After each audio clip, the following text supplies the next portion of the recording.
All right, let's get right into it. We're here to talk about a sudden and pretty serious test for the Eurozone's economy. You know, just a few weeks ago, the outlook for 2026 was looking, well, cautiously optimistic, but that's all changed now. An external shock has thrown a huge wrench in the works, and for any leader making decisions in Europe, understanding this threat isn't just a good idea, it's absolutely essential. We're going to cut through the noise and focus on one thing: the rising risk of stagflation and what it means for the year ahead. So here's how we're going to break this down. First, we'll set the scene. We'll look at that promising but fragile good place the economy was in at the start of the year. Then we'll get into the geopolitical event that turned everything upside down. From there, we'll dive deep into the biggest consequence of that shock, the threat of stagflation. We'll talk about the tipping point that can make this a reality, and finally, we'll look at the incredibly tough spot this puts the European Central Bank in. Okay, to really get a handle on the risk we're staring at now, we've got to rewind the clock just a little bit. I mean, you can't appreciate the size of a storm unless you remember what the calm before it felt like. And at the beginning of 2026, the economic weather in the Eurozone was looking surprisingly good. Coming into this year, the story was one of quiet confidence. After a shaky period, the Eurozone was in what economists call a cyclical recovery. Think of it like an engine that was sputtering and finally, caught its rhythm. Growth was solid, humming along right where you'd want it to be. It wasn't a crazy boom, which can cause its own problems, but just a sustainable, healthy pace. For businesses, that meant a predictable environment. It was stable, and that was the key word: stability. And this right here, this was the absolute linchpin of that stability. The inflation picture was honestly perfect. Analysts like the team at MUFG were forecasting that inflation for the whole year would average just 1.7%. Now, look at where that is compared to the European Central Bank's target of 2%. It's comfortably below it. Why does that matter so much? Well, it's the Goldilocks scenario, right? Not too hot, not too cold. Inflation wasn't high enough to hurt people's wallets, but it wasn't so low that it signaled the economy was weak. This gave the ECB total flexibility, a ton of room to maneuver. It was calm, it was predictable. This was that good place. Now, let's talk about the moment that calm was shattered. This whole thing didn't start in a bank in Frankfurt or a factory in Italy. Nope, this was a classic external shock, something that started with geopolitics and shot almost instantly into the lifeblood of the economy, our energy markets. The flashpoint? A major disruption in the Strait of Hormuz. And it's really hard to overstate how critical this little stretch of water is. Just think of it as the world's most important energy highway, and that highway is now in jeopardy. We're talking about a fifth of the entire planet's oil consumption and a huge chunk of its natural gas passing through there every single day. For the Eurozone, which relies so heavily on imported energy, a blockage here isn't some far-off problem. It is an immediate five-alarm fire. So how did the markets react? Well, they didn't just blink, they absolutely freaked out. Natural gas contracts for the near future, what they call front month, spiked by around 35%, practically overnight. This isn't a slow creep up, it's a panic signal. It's the market screaming its fear that the gas needed to heat homes and run factories next month might be incredibly expensive or maybe not even there at all. And that, of course, feeds directly into electricity costs for everyone. And it was the exact same story over in the oil market. Brent crude, which is the big international benchmark, surged to nearly $84 a barrel. To put that in perspective, we haven't seen a price like that in almost 2 years. The market isn't just reacting to what's happening today, it's pricing in what they call a risk premium. It's basically betting that this uncertainty is here to stay and that the era of stable energy prices, well, that's over for now. So we've got this massive energy price shock. The crucial question for any strategist is, so what? How does this actually filter through to the real economy? The danger here is so much bigger than just a higher gas bill. This is the kind of shock that can trigger something way, way worse. The primary threat on the table is a nasty word: stagflation. It's a mix of stagnation and inflation, and it perfectly describes this toxic trap.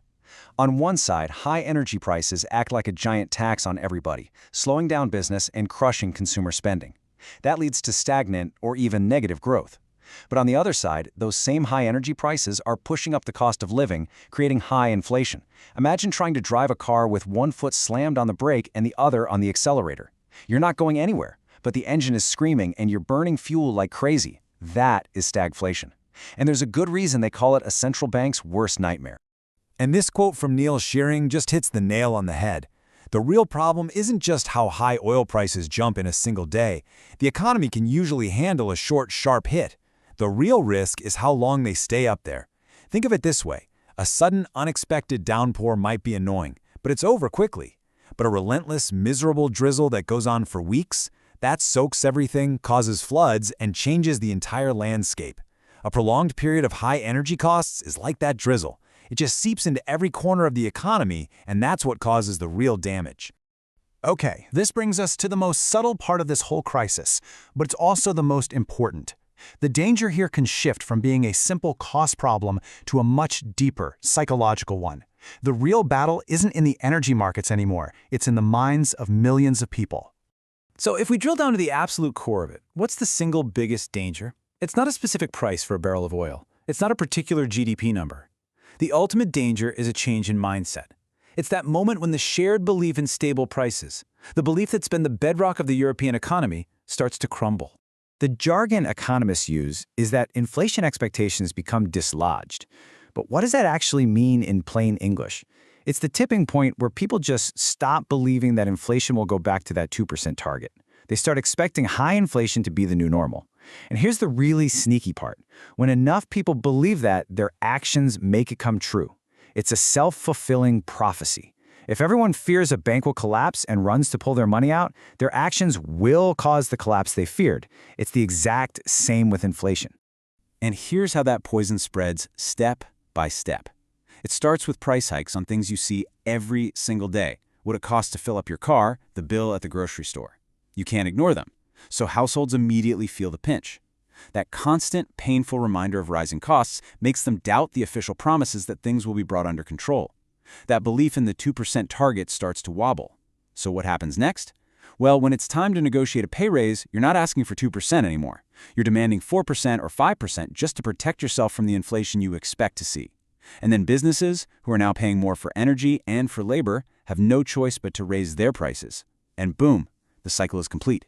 The expectation of higher inflation has created actual higher inflation. So this whole dynamic, a weak economy with a runaway inflation psychology, it shoves the European Central Bank into an almost impossible corner.